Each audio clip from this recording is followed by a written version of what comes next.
7ویں صدی عیسوی کے اوائل میں سیدنا محمد صلی اللہ علیہ وسلم کو مبعوث کیا گیا. یہ تاریخ کا بدترین، انسانیت کے مستقبل اور اس کی بقا و ترقی کے لحاظ سے انتہائی تاریک اور مایوس کن دور تھا. ہر طرف قتل و غارت کا بازار گرم تھا. چھوٹی چھوٹی بات پر چلنے والا لڑائی جھگڑا صدیوں پر محیط ہو جانا معمول ہوا کرتا تھا. بقول شاعر الطاف حسین حالی، نبی کریم صلی اللہ علیہ وسلم کی آمد سے قبل عرب کی حالت کچھ یوں تھی. کہیں تھا مویشی چرانے پہ جھگڑا، کہیں پہلے گھوڑا بڑھانے پہ جھگڑا، لبے جو کہیں آنے جانے پہ جھگڑا، کہیں پانی پلانے پہ جھگڑا. یوں ہی روز ہوتی تھی تکرار ان میں، یوں ہی چلتی رہتی تھی تلوار ان میں. معاشرتی و اخلاقی حالت انحطاط پذیر، انسانی فکر معاد کے بجائے، آخرت کی فکر کے بجائے محض معاش اور عیش پرستی پر مشتمل تھی. علاقائی اور قبائلی بدنام زمانہ غیرت اس حد تک بڑھ چکی تھی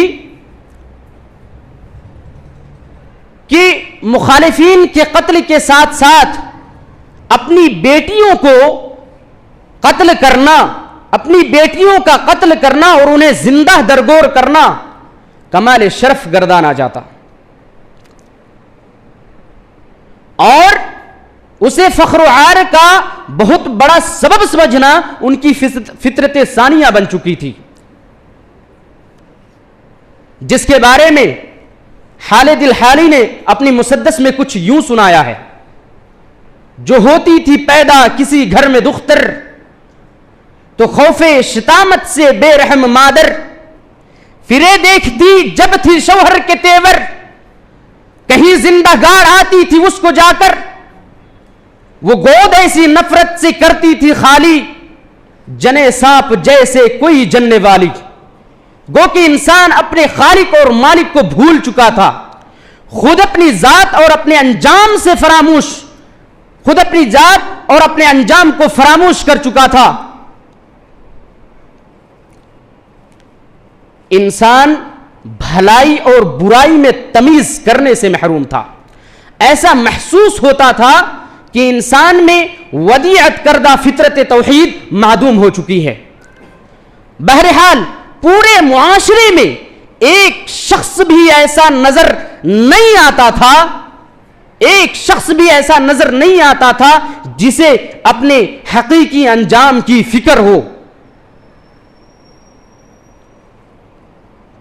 جو رب کائنات کا عبادت گزار ہو اور اس کے ساتھ کسی کو شریک نہ ٹھہراتا ہو، جس کے سوزے جگر میں انسانیت کا درد ہو.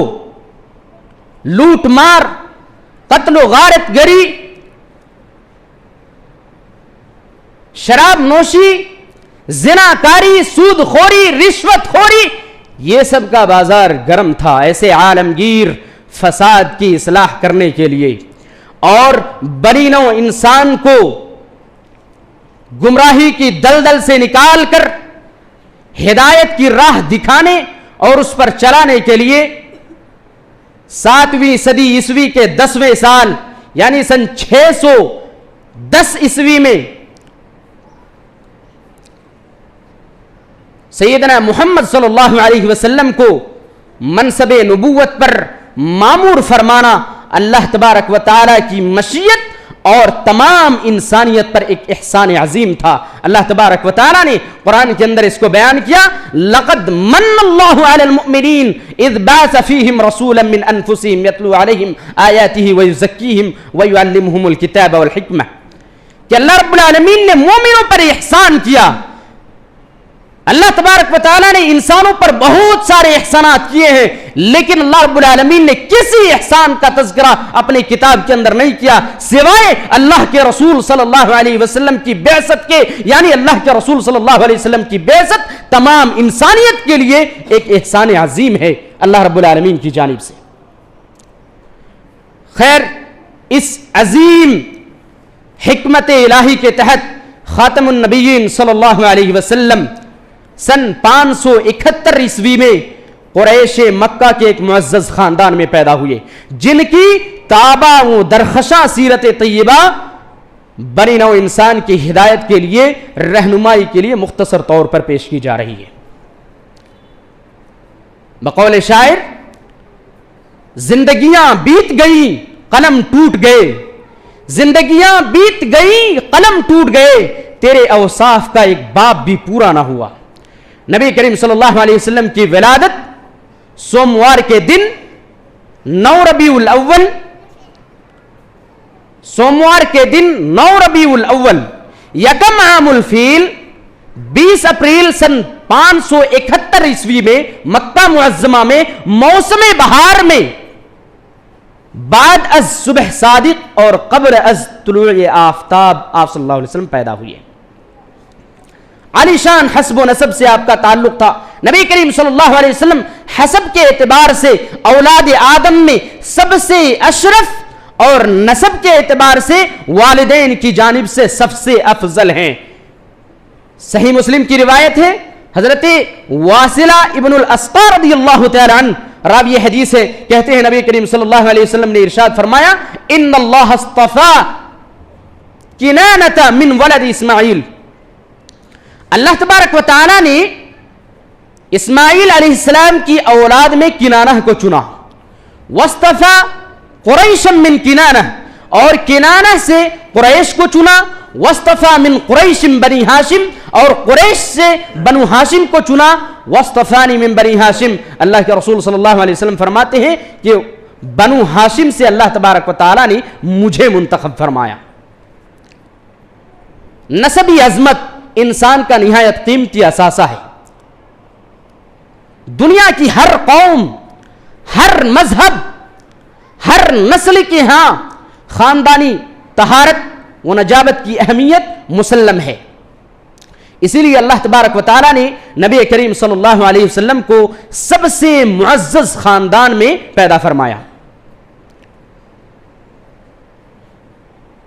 انسان کامل صلی اللہ علیہ وسلم ایک نظر میں مستدرک حاکم کی ایک روایت ہے، حضرت ام معبد رضی اللہ عنہا راویہ ہیں، نبی کریم صلی اللہ علیہ وسلم کا حلیہ مبارک بیان کرتے ہوئے فرماتی ہیں کہ اللہ کے رسول صلی اللہ علیہ وسلم پاکیزہ روح والا، کشادہ چہرے والا، صاحب جمال، نہ نحیف و لاغر، یعنی آپ دبلے پتلے نہیں تھے، نہ پیٹ نکلا ہوا، آنکھیں سیاہ اور فراخ، بال لمبے اور گھنے، آواز میں بھاری پن، بلند گردن، باریک و پیوستہ ابرو، جب خاموش ہوتے تو وقار بلند ہو جاتا اور جب بات کرتے تو باتیں بالکل واضح ہو جاتی. آپ کا حلیہ مبارک بیان کرتے ہوئے کہتی ہیں، دور سے دیکھنے میں نبی کریم صلی اللہ علیہ وسلم تمام لوگوں سے زیادہ خوبصورت، بارونق اور قریب سے شیریں، کمال کا حسین، فیصلہ کن بات، تمام گفتگو موتیوں کی لڑی جیسی پروئی ہوئی، میانہ قد و قامت، دو شاخوں کے درمیان تر و تازہ شاخ کے مانند. اللہ کے رسول صلی اللہ علیہ وسلم کے اصحاب یعنی صحابہ کرام آپ پر بیچھے جاتے تھے، جب کوئی حکم دیتے تو تعمیل کے لیے لپک پڑتے. نبی کریم صلی اللہ علیہ وسلم نہ کوتاہ سخن تھے، نہ ترش رو تھے، اور نہ ہی فضول گو تھے. آپ صلی اللہ علیہ وسلم حسن و جمال کے اعتبار سے تمام لوگوں میں سب سے زیادہ خوبصورت تھے. صحیح مسلم کی روایت ہے، سیدنا جابر رضی اللہ تعالی عنہ راوی حدیث ہے، کہتے ہیں نبی کریم صلی اللہ علیہ وسلم کان مثل الشمس والقمر، اللہ کے رسول صلی اللہ علیہ وسلم سورج اور چاند کے مانند تھے، آفتاب اور مہتاب کے مانند تھے. سنن دارمی کی ایک روایت ہے, سیدنا جابر بن سمرہ رضی اللہ تعالیٰ عنہ اس کی راوی حدیث ہے, کہتے ہیں کہ ایک رات, ایک چاندنی رات میں نے نبی کریم صلی اللہ علیہ وسلم کو دیکھا. چاندنی رات میں نے نبی کریم صلی اللہ علیہ وسلم کو دیکھا. اس وقت آپ صلی اللہ علیہ وسلم سرخ جوڑے پہنے ہوئے تھے, لال رنگ کے جوڑے پہنے ہوئے تھے. راوی حدیث کہتے ہیں سیدنا جابر بن سمرہ رضی اللہ تعالیٰ عنہ کہتے ہیں کہ ایک بار میں چاند کی طرف دیکھتا, ایک مرتبہ میں نبی علیہ الصلوۃ والسلام کی طرف دیکھتا. ایک بار میں چاند کی طرف دیکھتا, ایک بار میں نبی کریم صلی اللہ علیہ وسلم کی طرف دیکھتا, لیکن میری نظر میں نبی رحمت علیہ الصلوۃ والسلام چاند سے بھی زیادہ خوبصورت تھے. تو اس سے آپ اندازہ لگا سکتے ہیں کسی شاعر نے کیا ہی خوب کہا ہے کہ حسن یوسف دم عیسیٰ ید بیضا داری, آنچہ خوباں ہما دارند تو تنہا داری.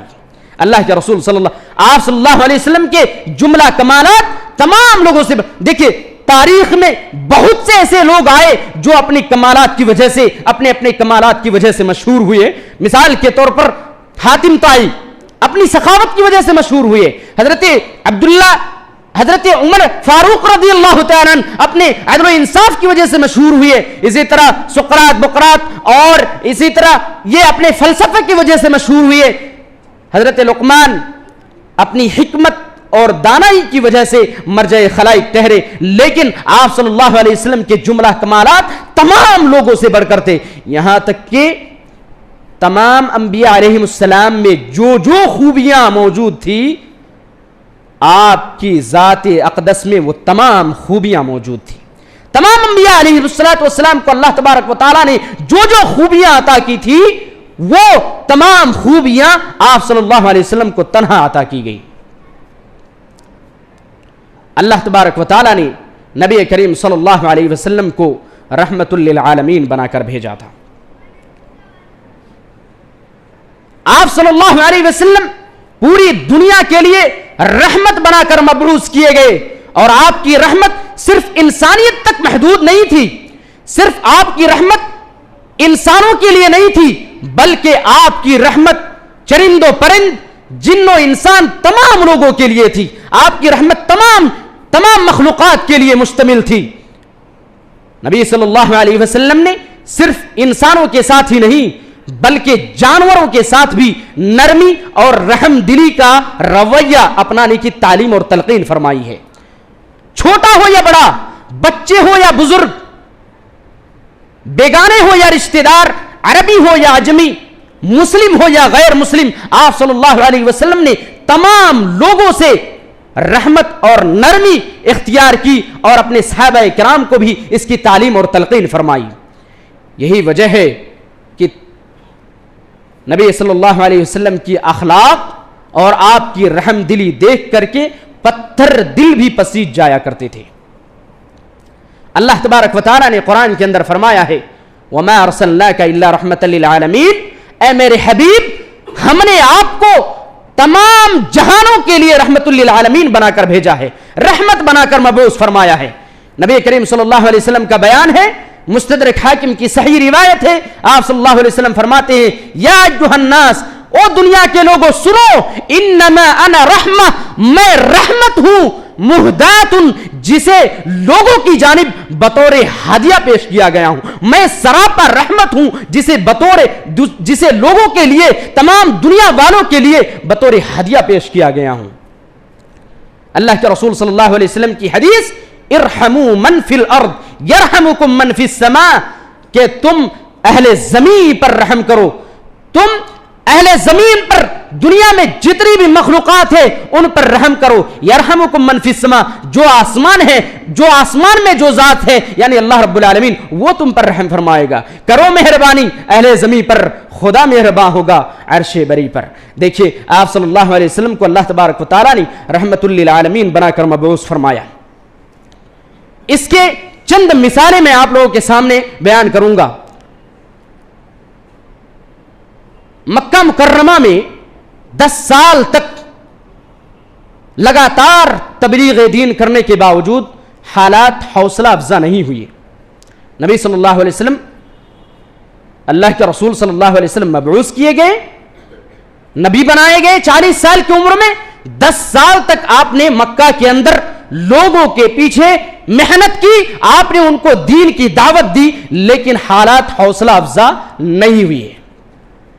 نبوت کے 10ویں سال جسے عام الحزن کہا جاتا ہے، یعنی غموں کا سال، اللہ کے رسول صلی اللہ علیہ وسلم پر اس سال غموں کا پہاڑ ٹوٹ پڑا تھا۔ کیسے کہ آپ صلی اللہ علیہ وسلم کے مشفق چچا حضرت ابو طالب، جو آپ کو کفار و مشرکین کی طرف سے ہونے والے ہر ظلم و ستم سے بچاتے تھے، ہر موڑ پر آپ کا دفاع کیا کرتے تھے، ان کا انتقال ہو گیا۔ اور آپ صلی اللہ علیہ وسلم ان کے انتقال سے غمگین نہیں تھے، بلکہ ان کا انتقال کفر کی حالت میں ہوا، اس وجہ سے آپ صلی اللہ علیہ وسلم بہت زیادہ غمگین رہا کرتے تھے۔ حضرت ابو طالب کے گزرنے کے بعد آپ کی پیاری بیوی، آپ کی رفیق حیات حضرت خدیجہ رضی اللہ عنہا بھی انتقال کر گئی، اسی سال انتقال کر گئی، جس سے آپ کو بہت بڑا صدمہ پہنچا، جس سے آپ کو بہت زیادہ غم لاحق ہوا۔ ادھر آپ کے چچا کے گزرنے کے بعد کفار مکہ کا ظلم و ستم مزید بڑھ گیا آپ صلی اللہ علیہ وسلم پر۔ چنانچہ سن 10 نبوی میں شوال کے مہینے میں نبی کریم صلی اللہ علیہ وسلم طائف کی جانب تشریف لے گئے، طائف کی طرف تشریف لے گئے۔ یہ مکہ سے نجران کی جانب 90 کلومیٹر دور پہاڑوں پر واقع ایک خوبصورت خوشگوار آب و ہوا والا شہر ہے۔ نبی صلی اللہ علیہ وسلم وہاں تشریف لے گئے۔ آپ صلی اللہ علیہ وسلم نے طائف جاتے ہوئے یہ مسافت جو ہے 90 کلومیٹر پیدل طے فرمائی تھی۔ پیدل آپ صلی اللہ علیہ وسلم طائف کی جانب تشریف لے گئے۔ آپ کے ہمراہ صرف حضرت زید بن حارثہ رضی اللہ تعالیٰ عنہ تھے، جسے آپ کا منہ بولا بیٹا کہا گیا ہے۔ صرف وہ صحابی رسول حضرت زید بن حارثہ رضی اللہ تعالیٰ عنہ نبی کریم صلی اللہ علیہ وسلم کے ساتھ تھے۔ راستے میں جاتے ہوئے جتنے قبیلے آئے، آپ صلی اللہ علیہ وسلم نے ان تمام قبیلوں کو اسلام کی دعوت دی، لیکن کسی نے بھی آپ کی دعوت پر لبیک نہیں کہا، کسی نے بھی آپ کی دعوت کو قبول نہیں کیا۔ جب آپ صلی اللہ علیہ وسلم طائف پہنچے تو وہاں پر موجود، وہاں پر آباد قبیلہ بنو ثقیف کے 3 سرداروں کے پاس تشریف لے گئے، جن کا نام عبدیہ لیل، حبیب اور مسعود تھا۔ یہ تینوں آپس میں بھائی تھے۔ آپ صلی اللہ علیہ وسلم ان کے پاس تشریف لے گئے، ان کو اسلام قبول کرنے اور اسلام کی مدد کرنے، اللہ اور اس کے رسول کی اطاعت کی طرف دعوت دی۔ انہوں نے، ان 3 سرداروں نے نہ صرف اسلام قبول کرنے سے انکار کیا، بلکہ آپ صلی اللہ علیہ وسلم کی شان میں گستاخانہ کلمات کہے، آپ صلی اللہ علیہ وسلم کو حقارت آمیز کلمات سے نوازا۔ ان لوگوں نے آپ صلی اللہ علیہ وسلم کی شان میں گستاخیاں کی۔ بہرحال نبی علیہ الصلوۃ والسلام نے طائف میں 10 دن تک قیام فرمایا۔ ان 10 دنوں کے اندر آپ صلی اللہ علیہ وسلم ان کے ہر ایک سرداروں کے پاس تشریف لے گئے، ان سے گفتگو فرمائی، لیکن سب کا یہی جواب تھا کہ اے محمد، ہمارے شہر سے ہمارے گاؤں سے نکل جاؤ، ہمارے علاقے کو چھوڑ دو۔ نبی علیہ الصلوۃ والسلام نے واپسی کا قصد فرمایا، مایوس ہو کر کے نبی علیہ الصلوۃ والسلام نے وہاں سے واپسی کا قصد فرمایا، لیکن ان سرداروں نے، ان خبیثوں نے نبی کریم صلی اللہ علیہ وسلم کے پیچھے ایسے اوباشوں اور بدماشوں کو لگا دیا جو آپ صلی اللہ علیہ وسلم کو گالیاں دیتے، تالیاں پیٹتے، شور مچاتے، یہاں تک کہ ان کی ہٹ درمی اتنی بڑھ گئی کہ انہوں نے آپ صلی اللہ علیہ وسلم پر پتھر برسانا شروع کر دیا۔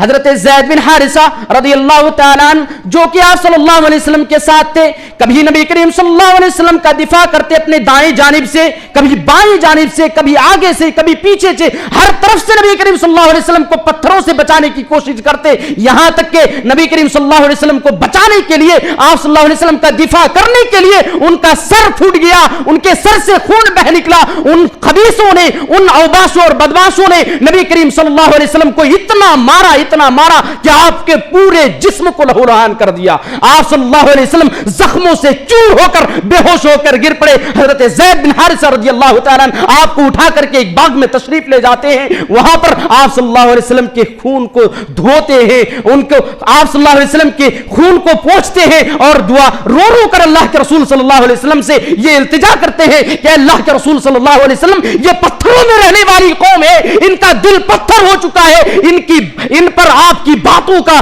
آپ کی دعوت کا کوئی اثر ہونے والا نہیں. اے اللہ کے رسول, ان کے حق میں بد دعا کر دیجئے, اللہ تعالیٰ انہیں ہلاک و برباد کر دے, انہیں صفحے ہستی سے مٹا دے. لیکن نبی رحمت صلی اللہ علیہ وسلم نے اپنے ہاتھوں کو اٹھایا.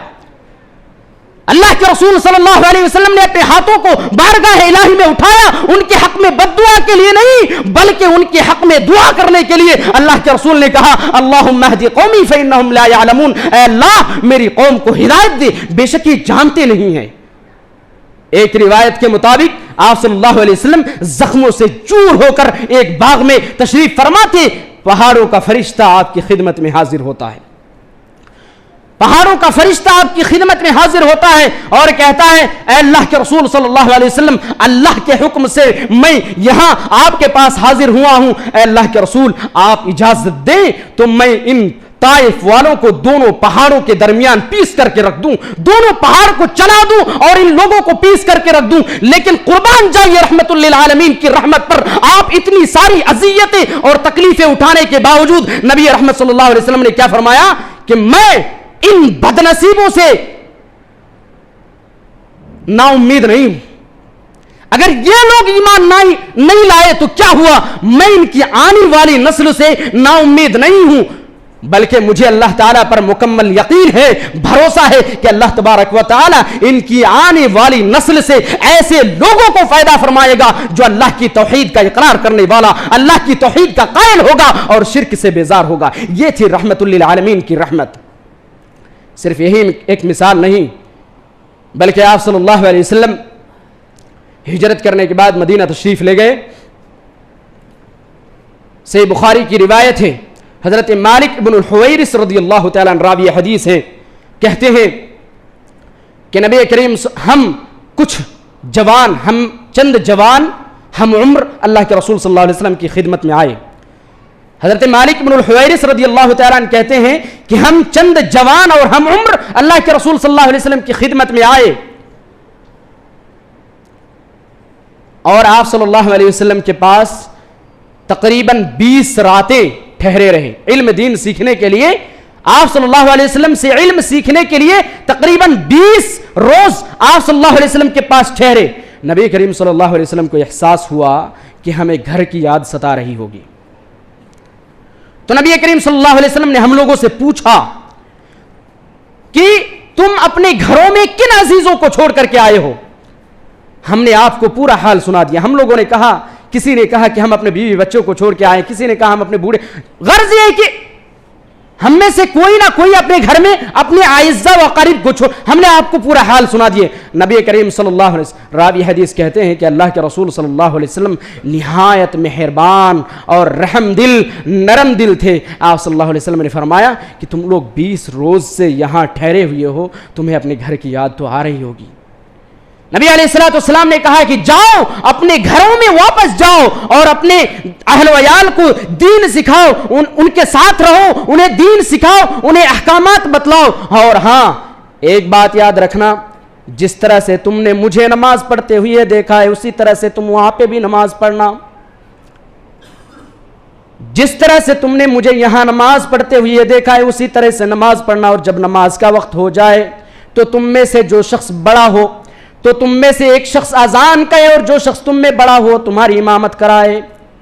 تو آپ اس سے بھی آپ صلی اللہ علیہ وسلم کی رحمت کا اندازہ لگا سکتے ہیں کہ صحابہ کرام کو آپ نے 20 دن سے زیادہ رکنے نہیں دیا بلکہ آپ نے ان کو ان کے اہل و عیال کے پاس بھیج دیا. ایک بار آپ صلی اللہ علیہ وسلم, یہ صحیح ابن حبان کی روایت ہے, آپ صلی اللہ علیہ وسلم اپنے خچر پر سوار ہو کر کے رئیس المنافقین یعنی منافقوں کے سردار عبداللہ ابن ابی ابن سلول کے پاس سے گزرے. اپنے کھچر پر سوار ہو کر کے نبی صلی اللہ علیہ وسلم رئیس المنافقین عبداللہ ابن ابی ابن سلول کے پاس سے گزرے. تو اس نے حقارت آمیز لہجے میں کہا کہ ابن ابی کبشہ نے ہمیں غبار آلود کر دیا ہے، یعنی ہم پر دھول اڑا دیا ہے. نبی صلی اللہ علیہ وسلم اپنی سواری پر سے گزرے تو رئیس المنافقین عبداللہ ابن ابی نے کہا کہ ابن ابی کبشہ نے یعنی نبی صلی اللہ علیہ وسلم نے ہمیں غبار آلود کر دیا ہے، ہم پر دھول اڑا دیا ہے. یہ سن کر کے آپ کے بیٹے، یہ سن کر کے رئیس المنافقین عبداللہ ابن ابی ابن سلول کے بیٹے حضرت عبداللہ رضی اللہ تعالیٰ عنہ، منافق کا بیٹا ایک پکا سچا صحابی تھا حضرت عبداللہ، ان کا نام بھی عبداللہ تھا.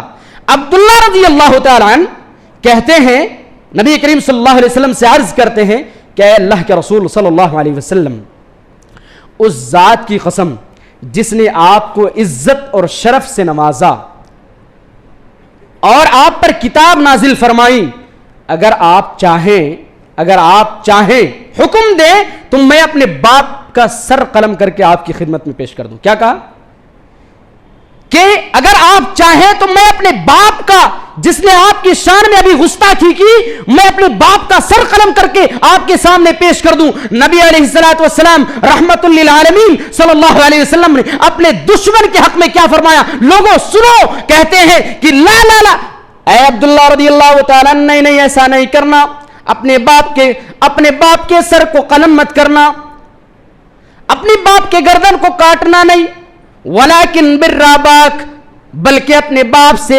حسن سلوک کرو، واحسن صحبتہ، اور اس سے اچھے انداز سے پیش آؤ. ایک صحابی رسول کو نبی رحمت صلی اللہ علیہ وسلم کیا کہہ رہے ہیں؟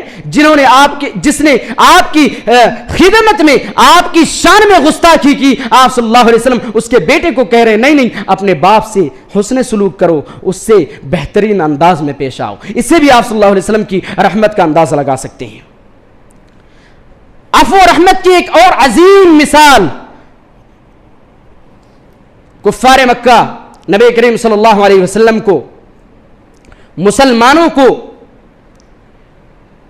اعلان نبوت سے لے کر ہجرت تک، ہجرت مدینہ سے صلح حدیبیہ تک، نبی کریم صلی اللہ علیہ وسلم کو اور مسلمانوں کو طرح طرح کی اذیتیں پہنچاتے رہے. یاد رکھیے، طرح طرح کی اذیتیں پہنچاتے رہے، ایذا رسانی میں کوئی کسر نہیں چھوڑی، تکلیف پہنچانے میں کوئی کسر نہیں چھوڑی. آپ صلی اللہ علیہ وسلم کو جسمانی اور ذہنی تکلیفیں، اذیتیں دی گئی. آپ صلی اللہ علیہ وسلم کا گلا گھونٹا گیا، آپ کے راستے میں کانٹے بچھائے گئے. آپ صلی اللہ علیہ وسلم نماز کی حالت میں تھے، اونٹ کے اوجھڑی لا کر کے آپ کے پیٹھ پر رکھ دی گئی، آپ کے قتل کے منصوبے تیار کیے گئے. آپ صلی اللہ علیہ وسلم کو شیب ابی طالب کے اندر 3 سال تک آپ کو محصور رکھا گیا، جہاں نبی کریم صلی اللہ علیہ وسلم اور صحابہ کرام ببول کے پتے کھانے پر مجبور ہو گئے تھے. یہ مظالم یاد رکھیے. نبی کریم صلی اللہ علیہ وسلم سن 8 ہجری کے اندر مکہ کو فتح کرتے ہیں. آپ صلی اللہ علیہ وسلم فاتحانہ انداز میں مکے کے اندر داخل ہوتے ہیں. اس موقع پر کفار مکہ کو موت اپنے سامنے نظر آ رہی تھی. انہیں خطرہ تھا کہ آج ان کی ایذا رسانیوں کا، ان کی تکلیفوں کا چن کر کے بدلہ لیا جائے گا. لیکن قربان جائیے، سرکار دو عالم صلی اللہ علیہ وسلم نے قریش کے لوگوں کو، کفار مکہ کو مخاطب کر کے فرمایا، اے قریش کے لوگوں، اے جانی دشمنوں اور خون کے پیاسے لوگوں، آج تم کو ہم سے کیا توقع ہے؟ بتاؤ آج تمہیں ہم سے کیا توقع ہے؟ آج میں تمہارے ساتھ کون سا معاملہ پیش کرنے والا ہوں؟ آج میں تمہارے ساتھ کیا معاملہ کرنے والا ہوں؟ قریش کے لوگوں نے کہا کہ ہم آپ سے اچھی امید رکھتے ہیں. کیا کہا؟ ہم آپ سے اچھی امید رکھتے ہیں کیونکہ آپ کریم النفس اور شریف بھائی ہیں اور شریف بھائی کے بیٹے ہیں. نبی علیہ الصلوۃ والسلام، نبی رحمت صلی اللہ علیہ وسلم نے فرمایا، او لوگو سنو، آج میں تم سے وہی کہتا ہوں جو حضرت یوسف علیہ السلام نے اپنے بھائیوں سے کہا تھا، لا تثریب علیکم اليوم، آج تم پر کوئی باز پرس نہیں، تم پر کوئی الزام نہیں، جاؤ اذهبوا انتم الطلقاء، تم سب آزاد ہو، تم سب پرامن ہو. دیکھیے، جب حکومت اور سلطنت کی باغ ڈور کسی کے ہاتھ میں آ جاتی ہے نا، تو انسان ظلم اور انصاف میں فرق کرنا بھول جاتا ہے. انسان ظلم اور انصاف میں فرق کرنا بھول جاتا ہے. دنیا کی تمام سپر پاور مملکتیں جب انہوں نے کسی شہر پر قبضہ کیا تو اپنی فتح کا جشن مظلوم افراد کا خون بہا کر منایا ہے. دنیا میں بڑی بڑی فتوحات ہوئی, مفتوحہ علاقے میں خون کی ندیاں بہا دی گئی. جیسے کہ تاتاری قوم نے جب بغداد پر پوری قوت کے ساتھ غلبہ حاصل کیا, پوری قوت کے ساتھ حملہ کیا بغداد کے اندر, تو انہوں نے بغداد میں خون کی ندیاں بہا دی, سارے شہر کو تہس نہس کر دیا. 40 روز تک پورے شہر کو جلا ڈالا انہوں نے. اور اسی طرح سے جب صلیبیوں نے ملک شام پر قبضہ کیا تو انہوں نے بھی خون کی ندیاں رواں کر دی. آتا ہے, تاریخ میں آتا ہے کہ اس وقت مسجد اقصی میں گھوڑے کے گھٹنے, یہ گھوڑوں کے گھٹنے جو ہے انسانی خون میں ڈوبے ہوئے تھے. اتنا خون بہایا گیا, مسلمانوں کا قتل عام ہوا, لاکھوں مسلمان مارے گئے, شہید کیے گئے, قتل کیے گئے. دنیا نے صلیبیوں کا اقتدار بھی دیکھا, جہاں انسانیت سسک سسک کر دم توڑتی ہے. لیکن نبی رحمت صلی اللہ علیہ وسلم نے فتح مکہ کے موقع پر تمام بادشاہوں, دنیا کے تمام بادشاہوں, سربراہان مملکت اور ارباب سلطنت کو ایک پیغام دیا, اقتدار حاصل کرنے والوں کو ایک پیغام دیا کہ لوگوں ظلم نہیں کرنا ہے, فتح حاصل کرنے کے بعد ظلم نہیں کرنا ہے. اگر آپ صلی اللہ علیہ وسلم چاہتے تو تمام کفار مکہ کو قتل کیا جا سکتا تھا, تمام کے تمام لوگوں کے گردن اڑائے جا سکتے تھے. لیکن نبی کریم صلی اللہ علیہ وسلم نے تمام لوگوں کے لیے پروانہ جاری کیا, معافی کا پروانہ جاری کیا. فرمایا کہ جاؤ, تم سب آزاد ہو, تم سب پرامن ہو, تم سے آج کوئی باز پرس نہیں, تم پر کوئی الزام نہیں. یہ تھی رحمت للعالمین کی مختصر سی سیرت جنہیں آپ لوگوں کے سامنے بیان کیا گیا. اللہ تعالیٰ سے دعا ہے کہ اللہ رب العالمین ہمیں اللہ اور اس کے رسول کی صحیح سچی محبت عطا فرمائے.